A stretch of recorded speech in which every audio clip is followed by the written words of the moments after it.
आज से विक्रम संवत 2082 आरंभ हुआ है। यह प्रदेशवासियों के लिए गर्व और गौरव का विषय है कि भारतीय नववर्ष विक्रम संवत के उज्जैनी से शुरू हुई है। यह सम्राट विक्रमादित्य के राज्याभिषेक की तिथि है। सम्राट विक्रमादित्य ने विदेशी आक्रांताओं को पराजित कर विक्रम संवत का प्रवर्तन किया था। पुरुषार्थ, वीरता और गंभीरता जैसी विशेषताओं के लिए सम्राट विक्रमादित्य को समूचे विश्व में स्मरण किया जाता है। उन्होंने सुशासन के लिए सभी सूत्रों को स्थापित करते हुए अपने सुयोग 32 मंत्रियों का चयन किया। इसीलिए उनके सिंहासन को सिंहासन 32 कहा जाता है। भारतीय नववर्ष चैत्र शुक्ल प्रतिपदा का दिन ऋतु परिवर्तन के अनुरूप स्वयं को सक्षम बनाने का समय है। इसे कहीं गुड़ी पड़वा तो कहीं चैती चांद, कहीं युगादि तो कहीं उगादि और कहीं नवरोज अगदू के रूप में मनाया जाता है। विविध स्वरूपों में मनाया जाने वाला नववर्ष का यह पर्व एक भारत श्रेष्ठ भारत की संकल्पना को स्थापित करता है।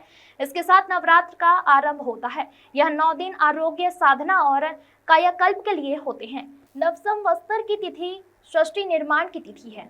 इसके निर्धारण संपूर्ण वैज्ञानिक अनुसाधन के साथ हुआ है।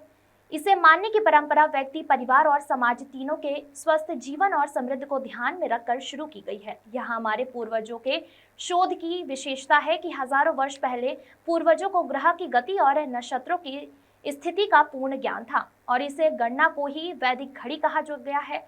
बाबा महाकाल की नगरी विश्व में काया गणना का केंद्र रही है। मुझे यह बताते हुए प्रसन्नता है कि हमारे यशस्वी प्रधानमंत्री नरेंद्र मोदी ने उज्जैन की वेधशाला में स्थित विश्व की पहली विक्रमादित्य वैदिक घड़ी की पुनर्स्थापना की है। मुझे यह बताते हुए खुशी है कि भारतीय ज्ञान परंपरा के विभिन्न पहलुओं के प्रकटीकरण के लिए हम विक्रमोत्सव का आयोजन कर रहे हैं। विक्रमोत्सव हमारी गौरवशाली विरासत है और वर्तमान के विकास का उत्सव है।